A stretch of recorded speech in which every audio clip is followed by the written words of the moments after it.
प्यारे बच्चों, good morning. 8th class की हिंदी मीडियम साइंस में हम 11th चैप्टर कर रहे हैं, जिसमें हमने कल देखा था कि दाब क्या होता है। तो हमने देखा था दाब जो होता है बेटा वह है बल और क्षेत्रफल का रेशो होता है। बल और क्षेत्रफल का एक भिन्न होती है, यानी कि यदि हम किसी वस्तु पर बल लगा रहे हैं तो उसका क्षेत्रफल कितना है उस पर डिपेंड करता है दाब। जैसे कि मान लो क्षेत्रफल ज़्यादा है तो हम वस्तु पर बल लगाएंगे तो वह ज़्यादा क्षेत्रफल में फैल जाएगा बल, और बेटा दाब कम होगा। यदि हम लोग बल कम क्षेत्रफल लगा रहे हैं तो दाब अधिक महसूस करेगी वस्तु। ठीक है ना। तो क्या कह रहा है इसमें, ये यहाँ पर हम केवल उन बलों का पर विचार करते हैं जो उस पृष्ठ पर लंबवत हैं, जिस पर दाब ज्ञात करना है। ठीक है। तो इसमें बताया था इसने कि कुली है समान होते हैं जो, तो वो अपने सिर पर एक गोल कपड़ा क्यों रखते हैं बेटा, क्योंकि इससे सामान का जो भार है वो फैल जाता है, वह एक ही स्थान पर यानी कि कुली के सिर पर नहीं चुभता। ठीक है बेटा। तो आपने देखा होगा कि हमारे देहात में भी जब सामान पानी आदि कुछ भी बोझ सिर पर उठाते हैं तो एक गोल गोल ऐसे करके हम सिर पे रख लेते हैं, ताकि जो वज़न है वो इस पर फैल जाए और हमें चुभन ना हो। ठीक है बेटा। तो उसका कारण भी यही है। आगे देखिए, ध्यान दीजिए कि उपरोक्त व्यंजक में क्षेत्रफल हर में है, इसलिए यदि बल बराबर हो तो पृष्ठ का क्षेत्रफल जितना कम होगा उस पर दाब उतना ही अधिक होगा। कील के नुकीले सिरे का क्षेत्रफल इसके शीर्ष के क्षेत्रफल की तुलना में बहुत कम है, इसलिए वहाँ बल जो है कील के नुकीले सिरे को लकड़ी के तख्ते में ठोकने के लिए पर्याप्त दाब उत्पन्न कर देता है। क्या आप बता सकते हैं कि कंधे पर लटकाने वाले जो बैग होते हैं उनकी जो पट्टी है चौड़ी क्यों होती है ना बेटा? क्योंकि अगर पतली पट्टी होगी ना, आपने देखा ना बैग की जो पट्टी होती है बेटा वो नीचे से पतली होती है लेकिन ऊपर से चौड़ी होती है, ताकि जो वज़न है वो फैल जाए। ठीक है बेटा।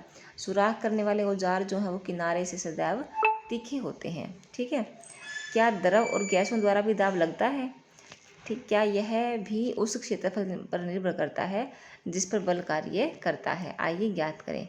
द्रवों और गैसों द्वारा लगाया गया बल। पारदर्शी कांच की एक नली तथा प्लास्टिक की पाइप लीजिए। ठीक है बेटा। इसे पाइप नली का जो लंबाई है 15 सेंटीमीटर हो, व्यास जो है इसका 5 से 7.5 सेंटीमीटर हो। अच्छी पतली रबड़ की शीट भी लीजिए। गुब्बारे का रबड़ इसका प्रयोग कर सकते हैं आप लोग। पाइप के सिरे पर रबड़ बांध दीजिए और पाइप को ऊर्ध्वाधर खड़ा करके रखिए। अपने मित्र से पाइप में कुछ पानी डालने के लिए कहिए। ठीक है।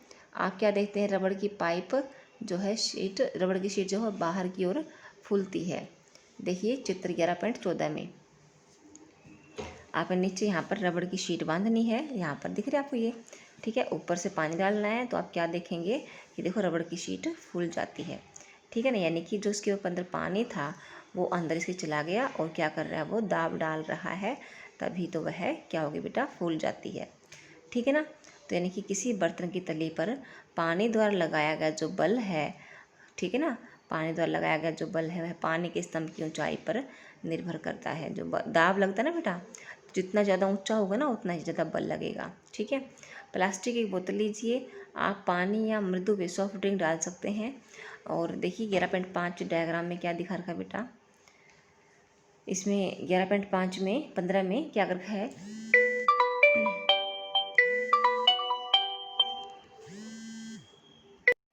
11.15 में इस द्रव जो है बेटा, आपने करना क्या है, बोतल में नीचे की ओर इस प्रकार से सुराख करना है। ठीक है ना। या तो सुराख से पहले ही हो, या आप इस प्रकार से एक तरीका बना लीजिए कि पानी वहाँ पर जा सके। तो खाली बोतल में एक पाइप इस प्रकार से सेट कर लें। आप लोग इसके लिए एम सील वगैरह यूज़ कर सकते हैं। उसमें गुब्बारा लगा दीजिए और फिर पानी डालने के लिए धीरे धीरे कहिए अपने मित्र से। तो पानी जाएगा इसमें, तो पानी जो है दाब डालेगा, जहाँ जहाँ जाएगा दाब दो पानी तो वहीं पर दाब डालेगा। ठीक है ना। पानी जो कि यहाँ पर आया, यहाँ पर आया, यहाँ पर हर जगह दाब डाल रहा हो, तो जहाँ जहाँ प्रेजेंट है ना बेटा वहाँ दाब डाल रहा है। अब छेद करके पानी को यहाँ पहुँचा दिया तो यहाँ भी दाब लगेगा। ठीक है ना बेटा। तो दाब हर जगह फैल रहा है तो इसका मतलब क्या है, गुब्बारा फूल जाता है। ठीक है बेटा। इसी प्रकार हम आगे देखते हैं क्या इस स्थिति में रबड़ की शीट फूलना यह दर्शाता है कि पानी बर्तन की दीवार पर दाब डालता है? आइए इसकी और अधिक छानबीन करें।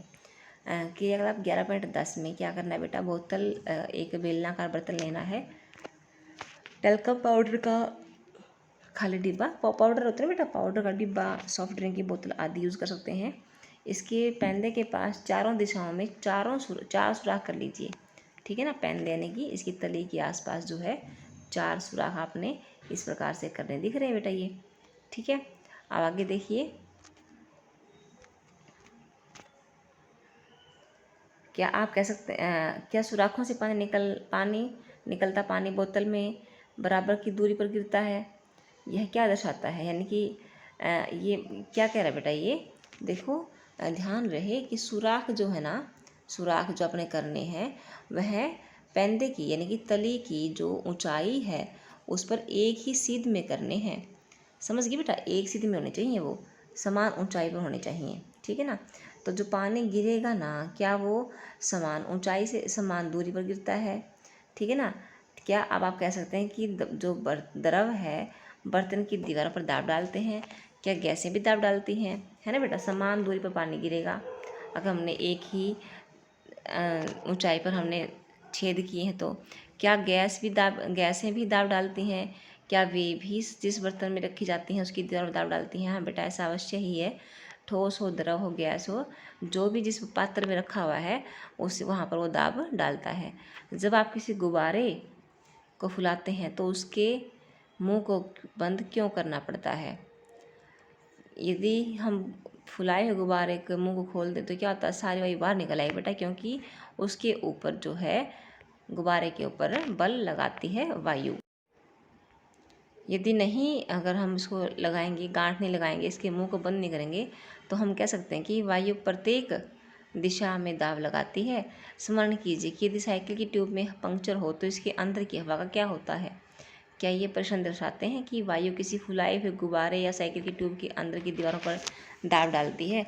इस प्रकार हम कह सकते हैं कि गैसें जिस बर्तन में रखी जाती हैं उसकी दीवारों पर दाब डालती हैं।